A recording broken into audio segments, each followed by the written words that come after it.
Welcome to another message from Columbus First Assembly. Thanks for listening as we strive to learn and live the Word and ways of God. Our hope is that you're encouraged by today's message.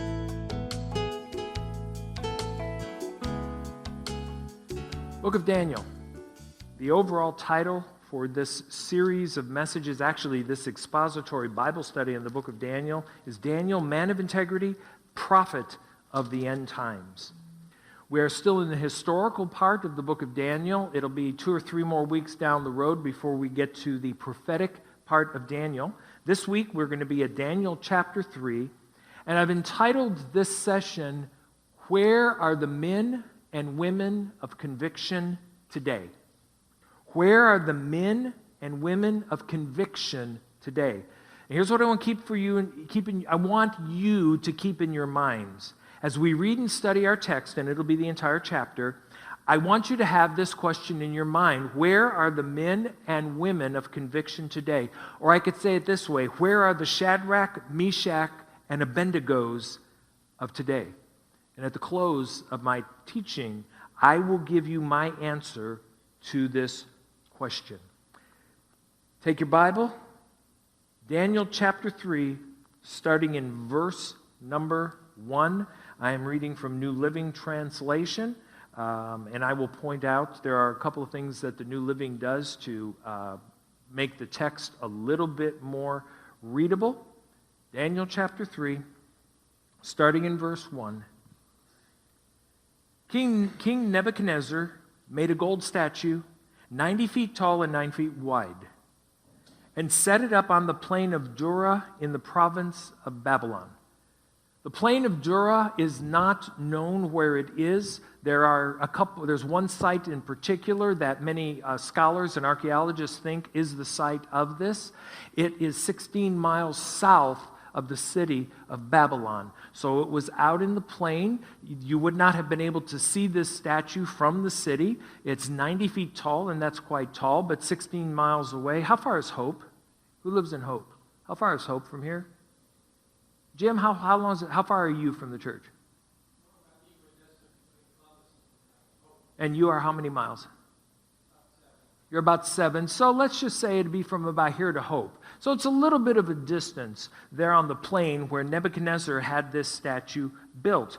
Now, it said the statue was made of gold. Actually, most scholars do not believe the statue was made of solid gold, but that it was gold-plated. But by calling it a golden statue, it was just reflecting what it was. If you remember in the book of Exodus, when it talked about the bronze altar that was part of the tabernacle in the wilderness, it was not solid bronze. Remember, it was made of wood and planking, but then it was covered with bronze. And then there was the gold altar inside of the holy place, the Holy of Holies. It was not solid gold either.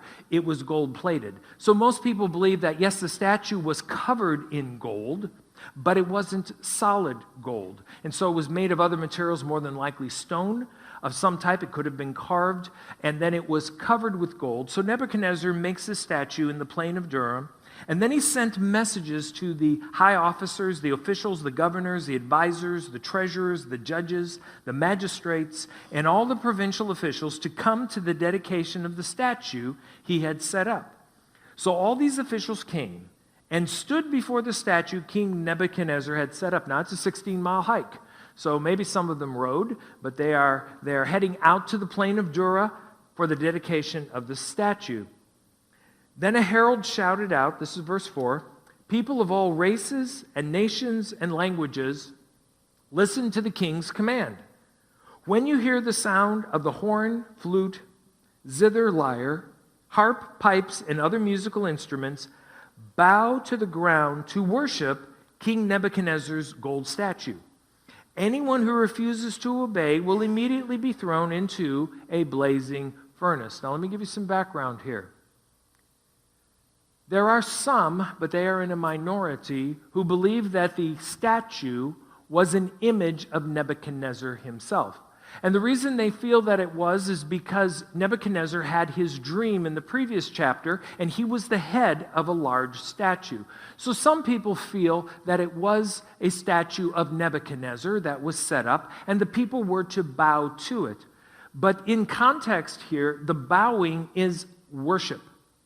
Babylonians did not believe that their kings were divine. Other cultures did.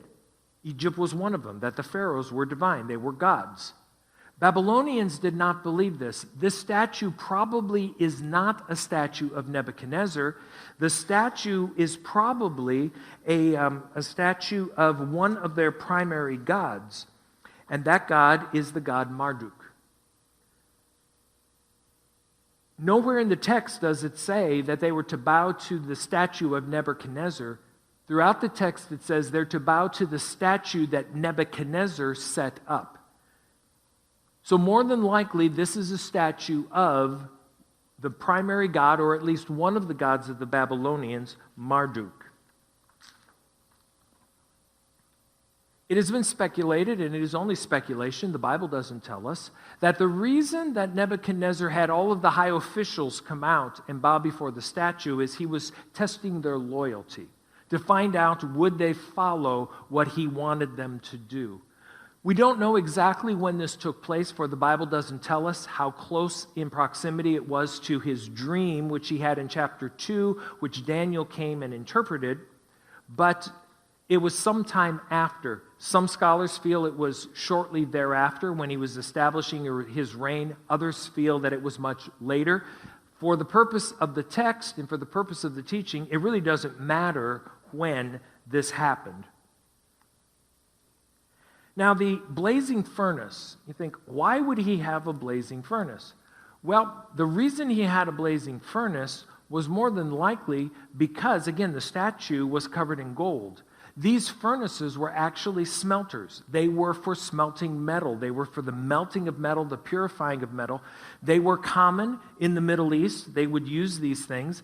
And they were built in such a way, oftentimes into the side of a hill, or at least they build a hill around it, because they would walk to the top, and into the top they would put the metal that they were preparing to use to melt.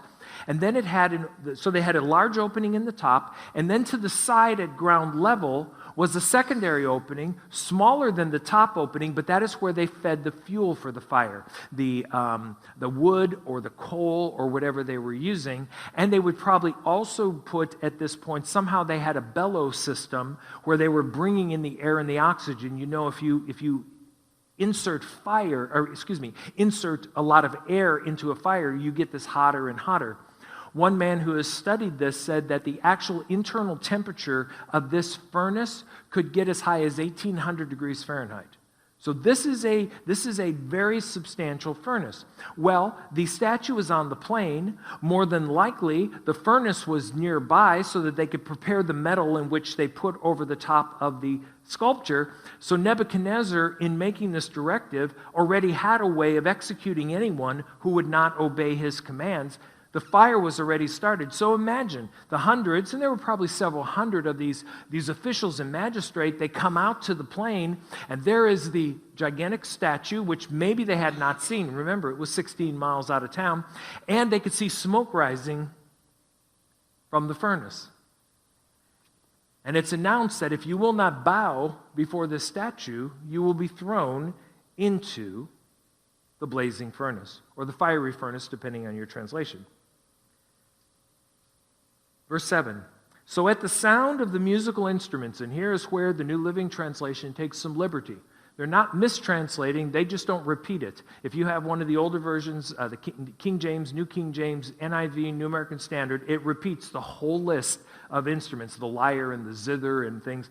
The New Living takes a little bit of liberty, but they asterisk it so that down at the bottom you could see that it truly is all of these instruments, but it does make it easier to read that I don't have to read this list of musical instruments every time it comes up. Verse 7, so at the sound of the musical instruments, all the people, whatever their race or nation or language, bowed to the ground and worshipped. This is why we don't believe that it was Nebuchadnezzar, that it was one of the gods that was there. Worshipped the gold statue that King Nebuchadnezzar had set up.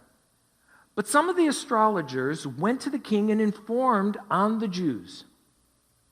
They said to King Nebuchadnezzar, long live the king. You issued a decree requiring all the people to bow down and worship the gold statue when they hear the sound of the horn, flute, zither, lyre, harp, pipes, and other musical instruments. That decree also states that those who refuse to obey must be thrown into a blazing furnace.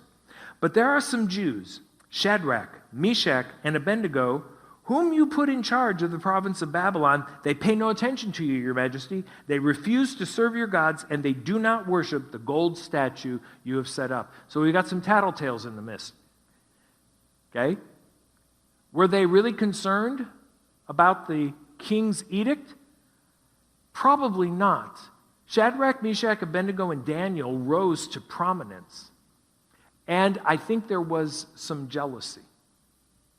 And when they saw them, and especially say, and these Jews, and then they named them by name, because if you remember at the end of chapter 2, after Daniel interpreted the dream, Daniel was given a lot more authority, but the other thing that happened is Daniel also asked that Shadrach, Meshach, and Abednego be given higher positions, which the king gave them. So I think there might have been some jealousy that these men, these foreigners have come in, and they're rising too fast. Have you ever worked for a company and you get this young upstart and all of a sudden he's jumping? And it's like, well, wait a minute, I've got 22 years of experience and he's only got 5. Why is he getting promoted? Well, there was probably some jealousy here and animosity. Verse 13. Then Nebuchadnezzar flew into a rage and ordered that Shadrach, Meshach, and Abednego be brought before him. Now, this is interesting. Why didn't he just have them put into the furnace? I am assuming, and many others who in my study and reading assumed, that Nebuchadnezzar still had some respect for these men. They were with Daniel when he interpreted the dream, and so he is just giving them another chance. When they were brought in, Nebuchadnezzar said to them, "Is it true, Shadrach, Meshach, and Abednego, that you refuse to serve my gods or to worship the gold statue I have set up? I will give you one more chance to bow down and worship the statue I have made when you hear the sound of the musical instruments. But if you refuse, you will be thrown immediately into the blazing furnace. And then what God will be able to rescue you from my power?" Shadrach, Meshach, and Abednego replied, and this is the heart of this passage. "O Nebuchadnezzar, we do not need to defend ourselves before you. If we are thrown into the blazing furnace, the God whom we serve is able to save us. He will rescue us from your power, your majesty, but even if he doesn't, we want to make it clear to you, your majesty, that we will never serve your gods or worship the gold statue you have set up."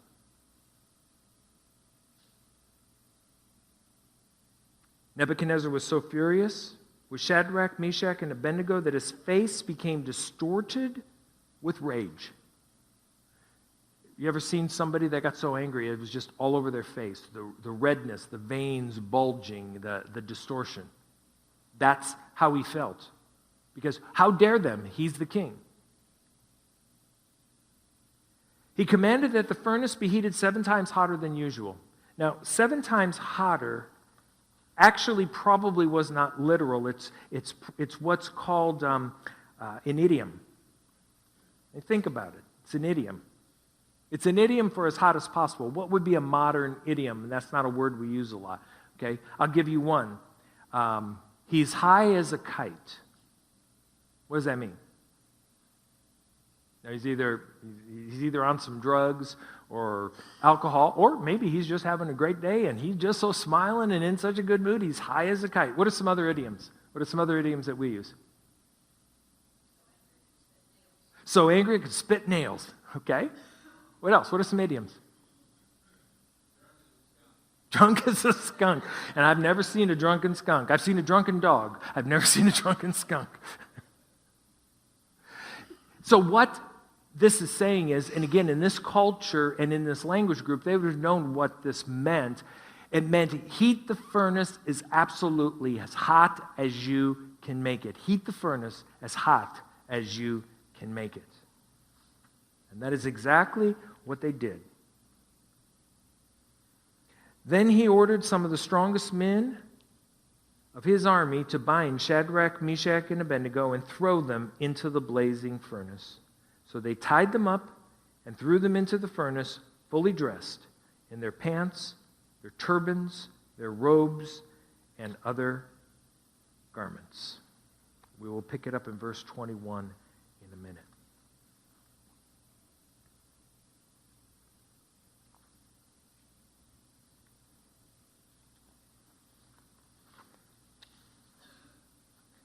Shadrach, Meshach, and Abednego were going to lose their lives. That's what was put on the line here. But I want you to think about it. For not making one small gesture of kneeling before an idol that they knew was not a god, they were going to lose their lives. They could have justified that, they would bow, but they would not worship. God would know what was in their heart. Now, why should they lose their lives over something like this? Because then they would lose their ability to possibly witness to people around them or to explain things to people around them. I mean, it really wasn't a big deal. Can you think about it? I mean, it's a statue. They know it's not a god. They know it's an idol. What does it matter? I mean, it's one little moment of getting down on their knees. Really, they would have been down on their faces and bowing. They didn't have to mean it. They wouldn't have meant it. They put it all on the line to not do one little thing. One little bowing couldn't hurt. There was so much more to lose, and God wouldn't want that.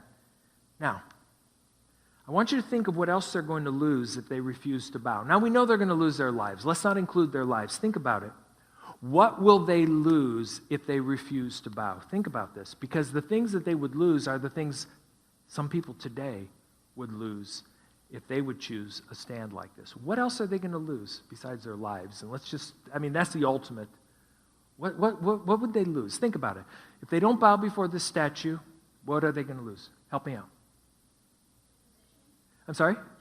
Their position. They're going to lose their position. What else are they going to lose? Sorry?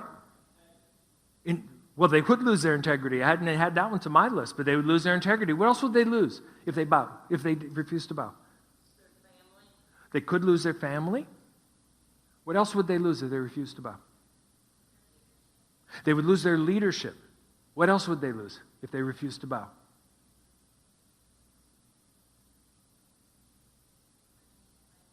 Good. They could lose their money. I'll give you a list that I put. Some of these are in there. They would lose their position. They would lose their reputation. They would lose their status.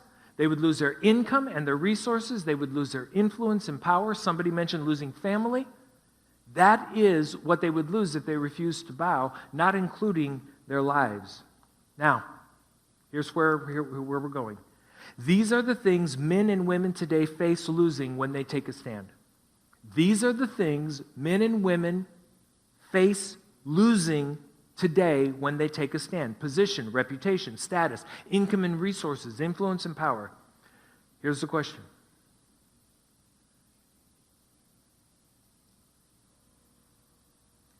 Are you willing to take a stand? Are you willing by faith to risk losing that which is dear to you? Because you cannot compromise in the small areas and expect to stand in the big areas. They're being asked to compromise. Are you willing by faith to risk losing which is dear to you? Are you willing by faith to lose your friends? Are you willing, if you are single, to lose a relationship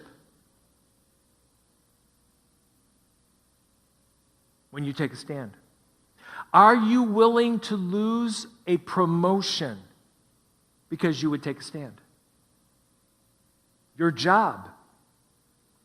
How about a college degree or good grades? Some individuals, because they are forced to write a paper in college that takes a stand contrary to their faith stand, and if they were to oppose that, they risk a lower grade. Do you know that could put a scholarship on the line?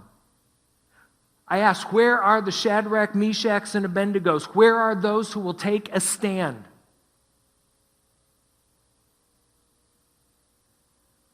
If you're in business or in sales, are you willing to lose a major sale by taking a stand?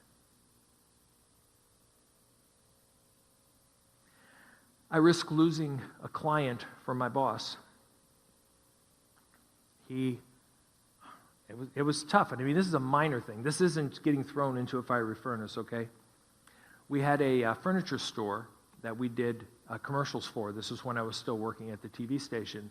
And my boss, the station manager, had inadvertently made a promise that we could not keep because he had forgotten something else was scheduled, and I was supposed to go over to this furniture carpet store and work on some commercials.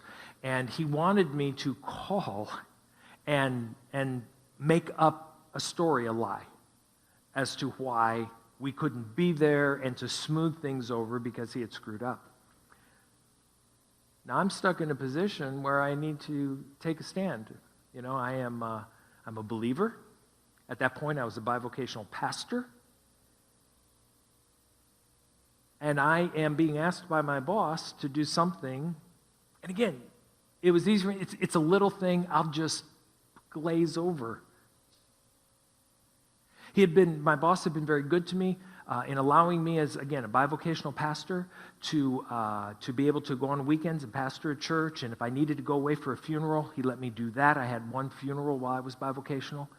And, I mean, he'd been really good for me. Here he's asking me to lie for him, to protect his integrity, his reputation. He was also the salesman for that particular client. We didn't want to lose that account. It was a lean time at the television station. And here I am up against having to compromise my beliefs, having to take a stand, which could cost me, could cost the station, and cost him.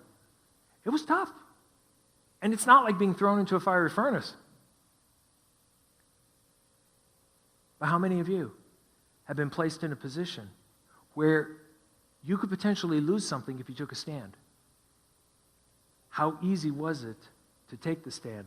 I'm here to tell you, I don't remember exactly how it all worked out. I did not lie for him. Somehow or other, I was able to tell the truth and keep the client happy, and we didn't lose the client. But I was in a real dilemma, and I was put in this position, and I had to make a decision very quickly. Shadrach, Meshach, and Abednego had to make this decision quickly. They didn't sleep on it. They didn't get a chance to think about it. They didn't know why they were coming out to the plane. They were just brought out with all of the rest. Oh, and by the way, you may say, where's Daniel? Most people think he was out of town, literally. That he was on some type of government business, or he would have been there too, not bowing, because Daniel didn't bow. That's what most of the scholars believe, that he was on some other type of government business, so he wasn't there. They were brought out with all the other government officials, and Nebuchadnezzar unveils the statue. By the way, I believe we're 32 feet to the peak there. The statue's 90. It's 3 times higher than the roof here. That's pretty big. It's pretty big. They had to make a decision quickly, which brings me to this point. You cannot compromise in small areas and expect to stand in the big ones. Shadrach, Meshach, and Abednego's ability to stand in this type of a situation where it was going to cost them their lives had a history, in my opinion, of not compromising in small areas. We go back to chapter 1 and we found out that they and Daniel did not compromise when it came to eating. They weren't going to eat the king's food. They were going to stick to their diet, their religious upbringing from Israel. I'm sure that they maintained prayer and other things while they were there. But you cannot compromise in small areas and expect to stand in big ones. And I'm here to talk to anybody here. You are going to be tempted to compromise. You're going to have situations. I stood and didn't compromise with the boss, which it was big in my mind at that time, because I hadn't compromised throughout my career in other things also. Second point I want to make is this: you will not become a mighty man or woman of faith if compromise is a way of life for you. This is one of the key points I want to make tonight. You will not become, and I know many of you, And some of you are younger, some of you are older. You want to be men and women of faith, mighty men and women of faith, standing for God, having the power of the Holy Spirit in your life. You will not become a mighty man or woman of faith if compromise is a way of life for you, and it starts in the small things. It starts with the white lies. It starts with the ability to, let media that shouldn't be in your life. It starts with, in your worship, getting more and more inconsistent with your worship. You compromise so as not to make waves. And you cannot compromise in the small areas and expect to stand in the big areas. And you will not become a mighty man or woman of faith if compromise is a way of life for you. The young men said, if we're thrown into that blazing furnace, the God whom we serve is able to save us. He will rescue us from your power, your majesty. But even if he doesn't, we want to make it clear to you. We will never serve your gods or worship the gold statue we had set up. Job said something similar. Job said, though he slay me, yet I will hope in him. He said, even if God slays us, we are not going to compromise. We are going to continue to serve. Jerome, one of the church fathers who wrote on Daniel, and his writings are many centuries old, he says, what they're saying here, it will not be a matter of God's inability. They're not saying God is unable to do this. No, he is able. But he's going to be sovereign. It's going to be a sovereign will if he chooses whether we perish or not. They were tied up. Verse 22. Let's go back to verse 21. So they tied them up and threw them into the furnace, fully dressed, in their pants, turbans, robes, and other garments. And because the king in his anger had demanded such a hot fire in the furnace, the flames killed the soldiers as they threw the 3 men in. That furnace was hot. So Shadrach, Meshach, and Abednego, securely tied, fell into the roaring flames. More than likely, they were taken to the top and thrown in. Now it says, but suddenly Nebuchadnezzar jumped up in amazement and exclaimed to his advisors, didn't we tie up 3 men and throw them into the furnace? Now at ground level, he is probably looking through the door that was where the fuel was put into the furnace, so he could see. And he says this, didn't we tie up 3 men and throw them in the furnace? Yes, your majesty, we certainly did, they replied. Look, Nebuchadnezzar shouted, I see 4 men, unbound, walking around in the fire unharmed, and the 4th looks like a god. Then Nebuchadnezzar came as close as he could to the door of the flaming furnace and shouted, Shadrach, Meshach, and Abednego, servants of the Most High God, come out, come here. So Shadrach, Meshach, and Abednego stepped out of the fire. Then the high officers, the officials, the governors, and advisors crowded around them and saw that the fire had not touched them. Not a hair on their head was singed, and their clothing was not scorched. They didn't even smell of smoke. Then Nebuchadnezzar said, praise to the God of Shadrach, Meshach, and Abednego. He sent his angel to rescue his servants who trusted him. There are a couple of different theories as to actually who was in the furnace with them. I hold to one, and many scholars do. Some actually believe that it could have just been an angel. God sent an angel. Many scholars, and I was going to say including myself, no, I'm not a scholar, I just read the scholars and form my own opinion, believe that it was Jesus himself in the furnace. The pre-incarnate, meaning Jesus before he was born, actually appears in the Old Testament as the angel of the Lord. So he appears in physical form. I and many others believe that who was in there that he saw as a God was Jesus Christ himself standing in the furnace with Shadrach, Meshach, and Abednego. Nebuchadnezzar saw him. The other officials saw him. He was there.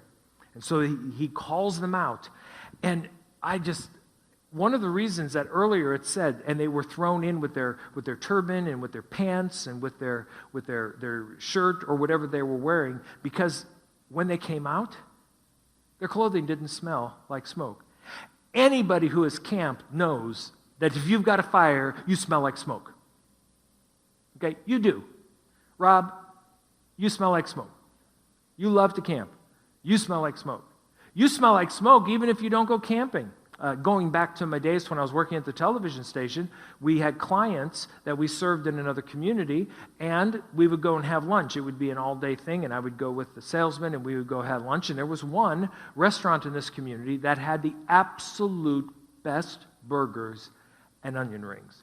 Absolutely the best. Now, you have to remember, this is going back to the mid to late 80s. Smoking laws weren't as they are today. Now, I didn't smoke. The other guy didn't smoke, but we went into this restaurant, which was also a bar. But again, they had the best. They had the best onion rings and the best burgers, and we would have lunch. And when I would get home that day, Sherry'd go, "You were in Goodland, weren't you?" I said, "Yeah, how do you know?" "I can smell the cigarette smoke on you because I was there." You're going to smell like smoke. There are so many miracles taking place here. What burns? Their clothing doesn't burn, but the ropes burned. Their hair wasn't singed. Their bodies weren't burned. Their clothing didn't smell like smoke, but the soldiers who threw them in couldn't even survive the heat at the top of the furnace, let alone the heat inside the furnace, because the Son of God was in there with them in a pre-incarnate state. Then Nebuchadnezzar said, "Praise to the God of Shadrach, Meshach, and Abednego. He sent his angel to rescue his servants who trusted in him. They defied the king's command and were willing to die rather than serve or worship any god except their own God. Therefore I make a decree. If any people, whatever their race or nation or language, speak a word against the God of Shadrach, Meshach, and Abednego, they will be torn limb from limb, and their houses will be turned into heaps of rubble. There is no other God who can rescue like this." Then the king promoted Shadrach, Meshach, and Abednego to even higher positions in the province of Babylon. It is thought that one of the reasons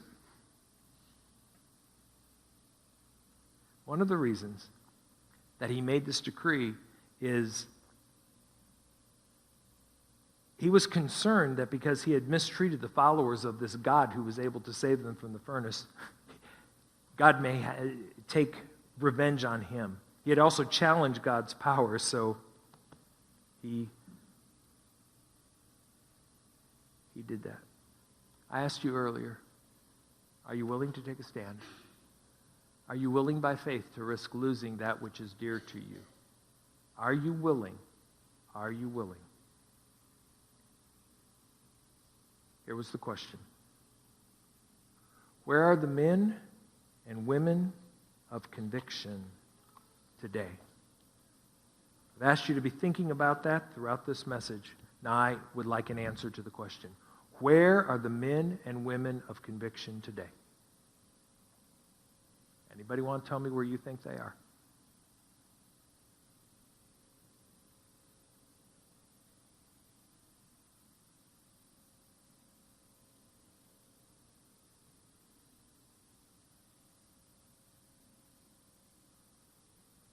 I think they're right here. They're sitting in these seats. They're sitting in the seats of other churches in our community. I think they're sitting in the seats of other churches throughout our state, our nation, and around the world. I think they're here.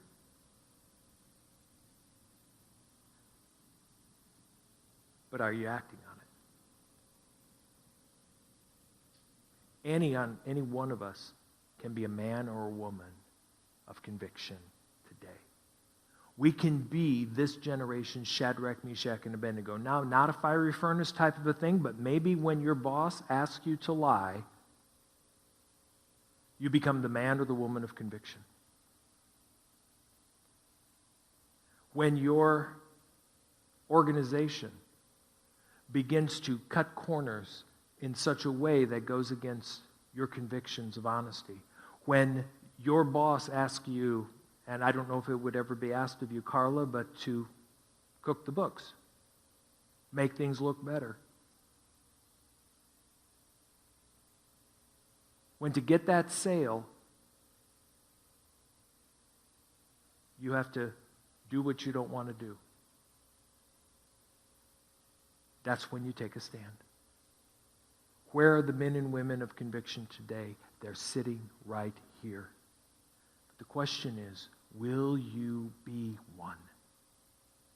Are you one now? If you're not one now, will you be one?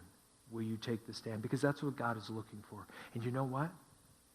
Not every situation will end up like Shadrach, Meshach, and Abednego being delivered from the fiery furnace. The Bible tells us in the book of Hebrews, some of the people in the hallmark of faith there, of the faith, some of them lost their lives. They were sawn in half. They lived in caves because of their convictions. And some of us think that we may end up being that way. You know, for individuals going into the medical field, and I was thinking about that. I mean, when does someone in the medical field say, I will not perform that procedure?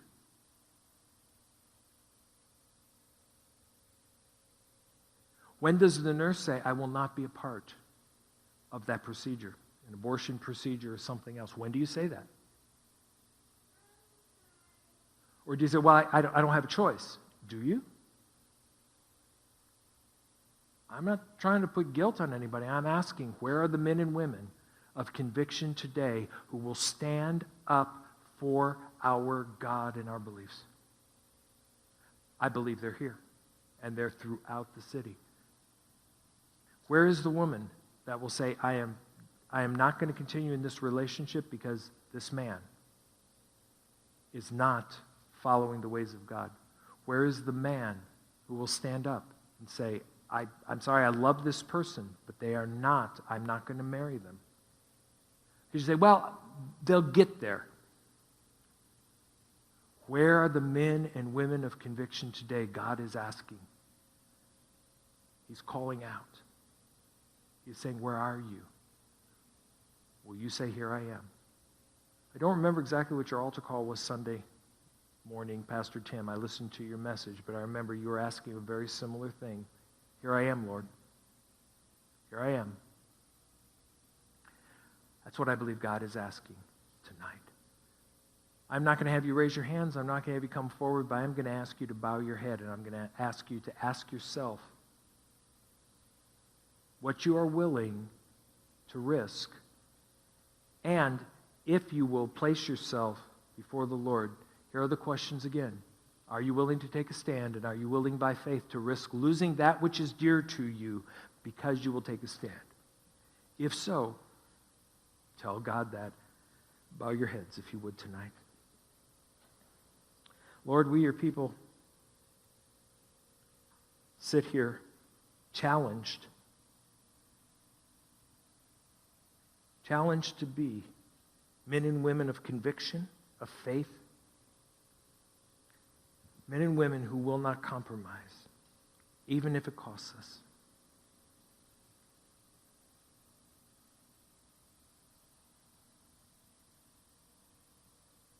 Tonight, if you're willing, my friends, as your head is bowed, if you're willing by faith to risk losing that which is dear to you so that you can take the proper stand, then just tell the Lord under your breath, Lord, I am willing to risk it for you.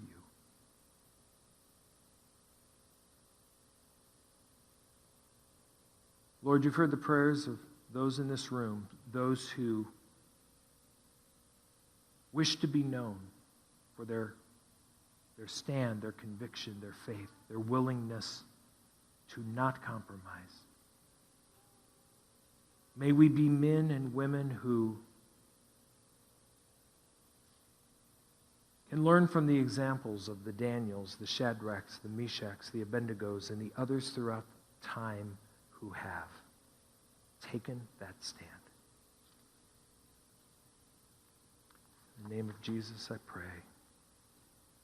Amen. I told of one occasion where I took a stand and things worked out. I'd like to say that throughout my career as a follower of Jesus Christ, or my career in the marketplace, that I never compromised, and I cannot tell you that. There were times I compromised. There were times I took the easy way out. There were times I didn't want to risk some things. But there were other times that I did take the stand. I stood. and I did not compromise. Sometimes God blessed me, sometimes it cost me. But I believe ultimately, I did the right thing.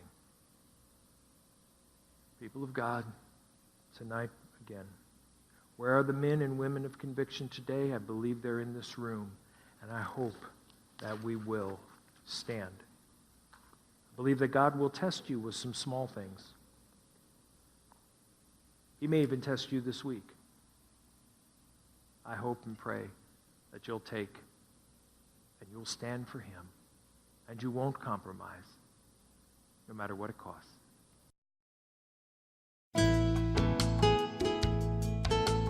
You've been listening to a message from Columbus First Assembly. We hope that you've been encouraged in your spiritual journey. If you are not part of a local church and would like to attend one of our regular services, our church is located at the corner of 10th and Iowa Street in Columbus, Indiana. Our Sunday morning worship services start at 10 a.m. and our Wednesday evening studies begin at 7 p.m. And while you're online, check out our website at columbusfirstassembly.org for details and information about our church. You will also find other messages and series that you can listen to or download. Thanks for spending some time with us and for taking advantage of this resource from Columbus First Assembly, where we strive to learn and live the Word and ways of God.